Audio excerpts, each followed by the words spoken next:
Emily, this is the first time you're working with your husband Yes. As a director.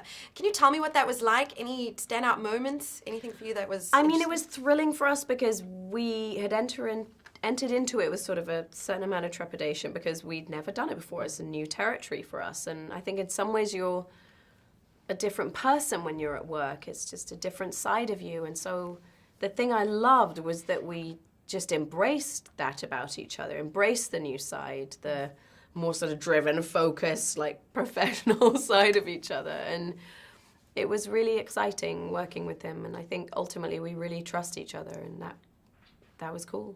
And you had to learn sign language. We did. How was that for you? I mean, kind of challenging, but just because I wanted to do it justice, I didn't want it to look inauthentic. And so we had a wonderful ASL expert on set, and he encouraged us to let the signing become a sort of extension of your personality and of your character. So it's dependent on the character as to how you would sign. Did you feel any challenges with it? I mean, on top of, you've done a lot of other things in your films, learning specific skills in the past. I mean, was anything more different about this? A little bit more intense at all?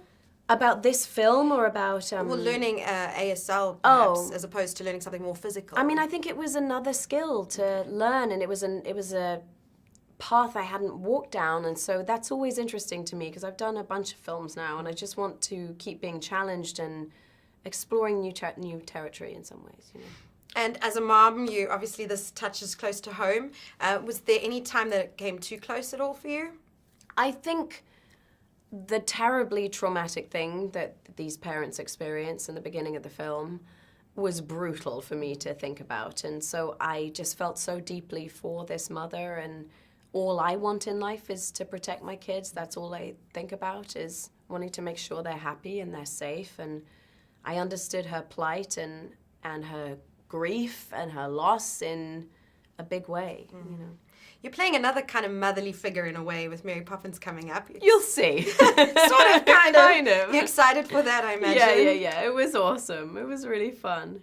What are you looking for now, in this stage of your career? I mean, what is it, the kind of projects that interest you? I just want to work with great people. It's more about the people than the project for me, because I've done all kinds of genres and all types of films, but I just want to work with people who challenge me and inspire me in some way, and people who I believe in. Well, I guess you can scratch off John Krasinski now. Done! Would you do it again? Yeah, Would you? I would. Yeah, for sure. Do you have any standout moments from this on set? Anything that will, stay with you when you look back on filming A Quiet Place? Oh my goodness. There's so many intense sequences to this that, I